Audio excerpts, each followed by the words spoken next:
Correlation में हमारे previous class की कोरिलेशन यानी कि सहसंबंध में हम बात कर चुके थे सहसंबंध की थ्योरी की, जिसमें हमने सहसंबंध का अर्थ पढ़ा, सहसंबंध की विशेषता, उद्देश्य, सहसंबंध के प्रकार और सहसंबंध की जो विधियां थी वो दो प्रकार की विधियां होती है, रेखा चित्रीय विधि और एक होती है गणितीय विधि। रेखा चित्रीय विधि का मतलब ग्राफिकल मेथड्स। उसमें मैंने आपको विक्षेप चित्र यानी कि स्कैटर डायग्राम की बात कर ली और सहसंबंध का रेखीय चित्र यानी कि कोरिलेशन का लीनियर ग्राफिक हमने बात कर ली। ये जो हमारी सेकंड क्लास है इसमें चलेगा मैथमेटिकल मेथड्स यानी कि गणितीय विधियां। इसमें 4 टाइप के मेथड्स हैं जिसमें से 3 मेथड आपके कोर्स में है, कार्ल पियर्सन, स्पीयरमैन और कॉनकरेंट कोरिलेशन। एक चौथा मेथड और है लीस्ट स्क्वायर, वो आपके कोर्स का या सिलेबस का पार्ट नहीं है। ये जो है वो है Karl Pearson's method. Karl Pearson method को आप coefficient Karl Pearson's coefficient of correlation भी कहते हैं। अगर एग्जाम में कुछ भी लिखा नहीं आए तो आपको हमेशा कार्ल पियर्सन के इस वाले फॉर्मूले से ही क्वेश्चन को सॉल्व करना होता है। कार्ल पियर्सन का जो मेथड है उसमें जो कोरिलेशन है उस कोरिलेशन को स्मॉल r से लिखा जाता है, स्मॉल r। फॉर्मूला है dx dy into n minus sigma dx into dy, ये दोनों ब्रैकेट में है। नीचे आएगा पूरा रूट में है sigma dx square into n minus sigma dx का whole square, sigma dy square into n minus sigma dy का होल स्क्वायर। सहसंबंध में हमेशा 2 प्रकार के मेथड होते हैं, एक डायरेक्ट और एक इनडायरेक्ट। ये जो फॉर्मूला है ये फॉर्मूला इनडायरेक्ट मेथड का है और आपको यही यूज करना है क्योंकि एग्जाम में कभी भी मेथड के बारे में लिखा नहीं आता। कार्ल पियर्सन के सहसंबंध गुणांक में अर्थात Karl Pearson's coefficient of correlation में 2 टाइप के एरर्स हम निकालते हैं, प्रोबेबल एरर और स्टैंडर्ड एरर। इसे बोलते हैं संभाव्य विभ्रम और इसे बोलते हैं प्रमाद विभ्रम। इसका फॉर्मूला होता है 1 minus r square upon root n। Standard error के फॉर्मूले को अगर आप मल्टीप्लाई कर दें 2/3 से, 2/3 का मतलब 0.6745 से, तो आपका प्रोबेबल एरर का फॉर्मूला बन जाता है। ये कार्ल पियर्सन का फॉर्मूला है। कार्ल पियर्सन के फॉर्मूले के पे बेस्ड मैं आपको एक न्यूमेरिकल क्वेश्चन आपको करवा देता हूं। आपसे वीडियो चले जाओ, ठीक है ना? आप इसे 2 मिनट देखें और फिर हम इसमें आगे चलते हैं।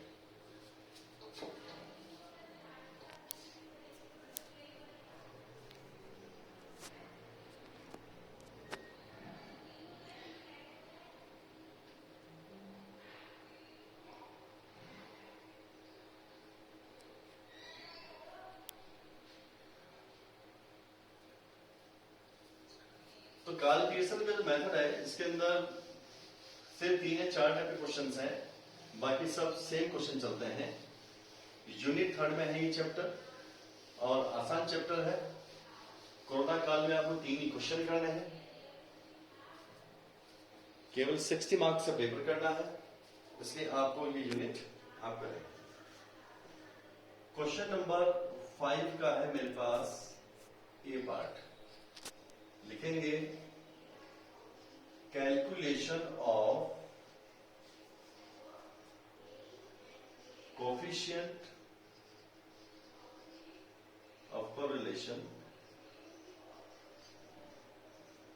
Bye Karl Pearson method.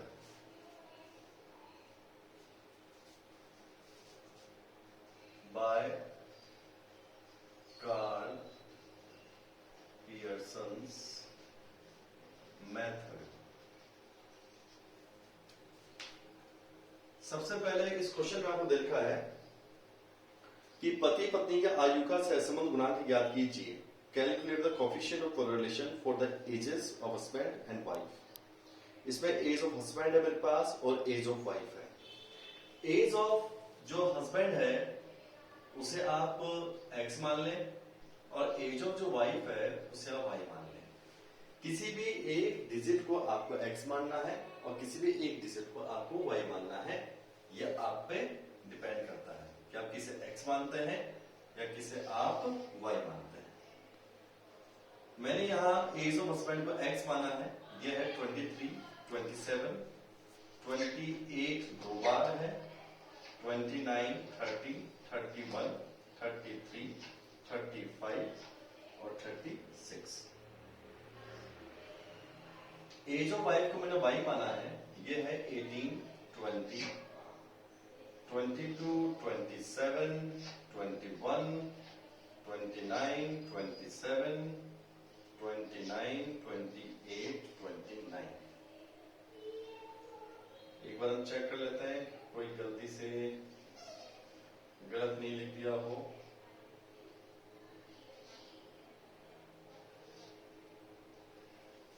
ये आपका क्वेश्चन है। किसी भी एक डिजिट को आपको x मानना होता है, किसी भी डेटा सीरीज को एक को y मानना होता है। सबसे पहले हमारे पास जो फॉर्मूला है उसके अनुसार हमें dx चाहिए होता है, dy चाहिए होता है, फिर हमें चाहिए होता है इसमें dx स्क्वायर, dy स्क्वायर और फिर हमें चाहिए होता है dx dy।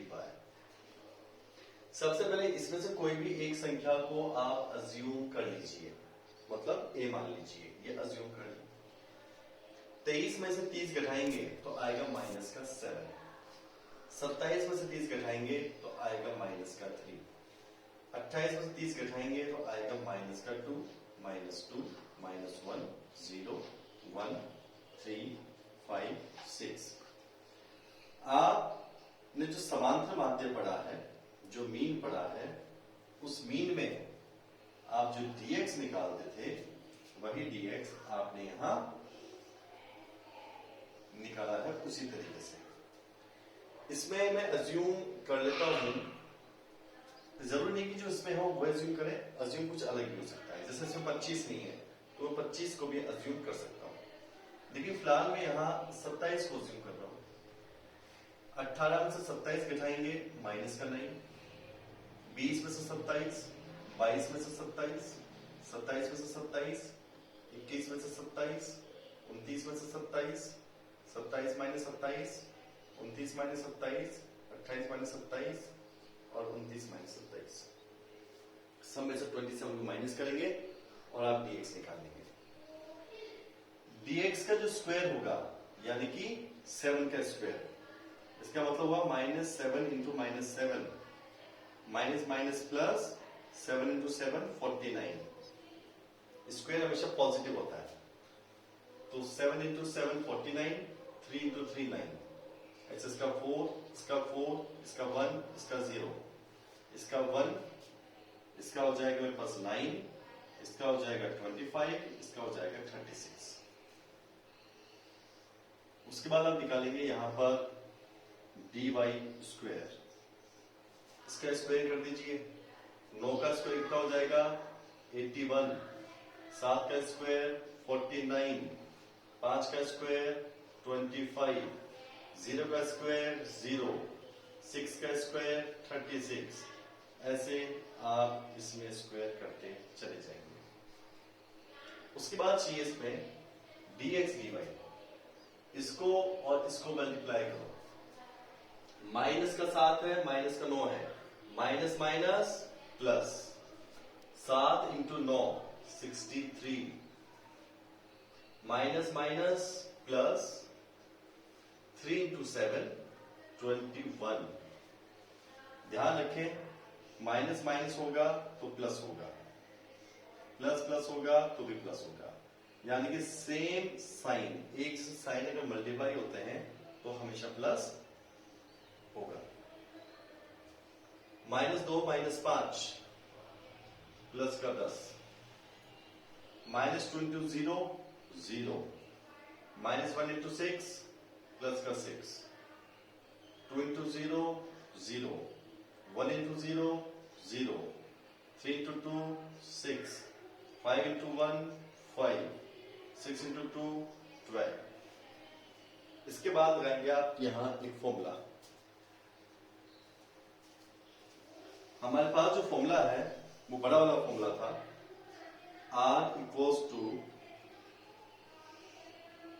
sigma dx dy multiply by n minus sigma dx multiply by sigma dy.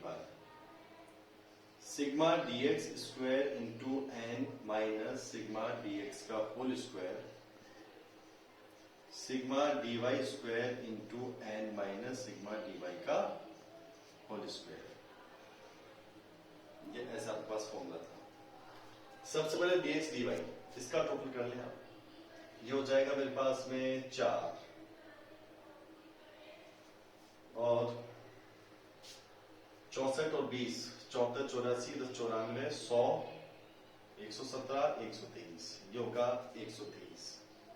123 multiply by n, n इसको मानेंगे 1 2 3 4 5 6 7 8 9 10, n हो गया मेरे पास 10 माइनस इसको लेंगे सिग्मा dx को, तो ये जाएगा 7 3 10 और माइनस के 15, प्लस के कितने हैं 11 और 4 15, ये हो गया 0 0 मल्टीप्लाई 9 7 16 और 16 5 21 और 6 27, माइनस के 27 प्लस के हैं 7, तो ये बचेगा माइनस का 20, रूट चलता रहेगा नीचे और ये हो जाएगा मेरे पास सिग्मा dx स्क्वायर, इसका टोटल कर लें 49 50 और 59 और 8 67 और 10 77 77 25 और 36 को जोड़ लीजिए, तो ये हो जाएगा 138 138, तो 138 मल्टीप्लाई बाय 10 माइनस dx का होल स्क्वायर, dy स्क्वायर इसको ले लें आप, तो ये हो जाएगा मेरे पास 130 155 और 195 204, तो 204 मल्टीप्लाई बाय 10 माइनस dy का होल स्क्वायर। सबसे पहले 123 को 10 से गुणा करेंगे, तो ये हो जाएगा 1230 माइनस 0 इंटू 20 0 हो गया अपॉन रूट 138 को 10 से गुणा करेंगे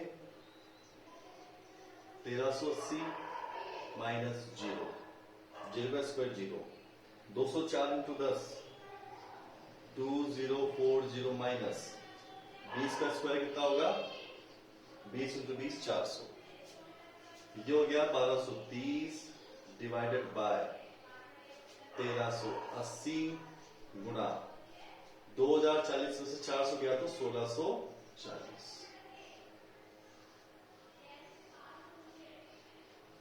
1230 में इन दोनों को गुणा कर दीजिए,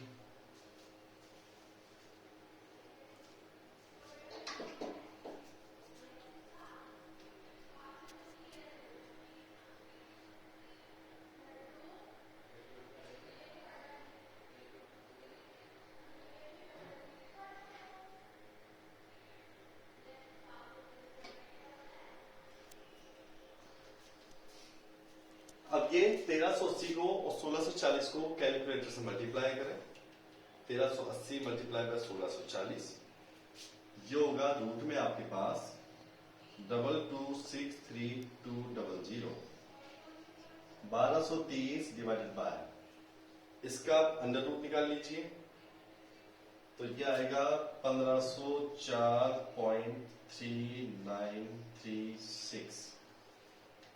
1230 में आप 1504.3936 का भाग लगाएंगे, डिवाइड करेंगे तो आएगा 0.8176। इसका मतलब क्या हुआ कि x और y एक दूसरे पे कितना आश्रित है 81%। इसमें आंसर हमेशा पॉइंट में आता है, +1 से ऊपर नहीं जाएगा, -1 से नीचे नहीं जाएगा, हमेशा पॉइंट में आएगा। 0.81 का मतलब होता है अगर आपसे 100 से गुणा करके देखें, 100 से मल्टीप्लाई करके देखें तो यह आएगा 81%। यानी एक्स और वाई एक दूसरे पर 81% क्या है, आश्रित हैं। इसमें निकाली जाती है स्टैंडर्ड एरर। फॉर्मूला होता है 1 minus r square upon root n. 1 minus ये रहा 8176 का होल स्क्वायर कीजिए, एन है 10, 10 का रूट कर दीजिए। ये रहा 1 माइनस 0.8176, इसका स्क्वायर होगा 0.6685,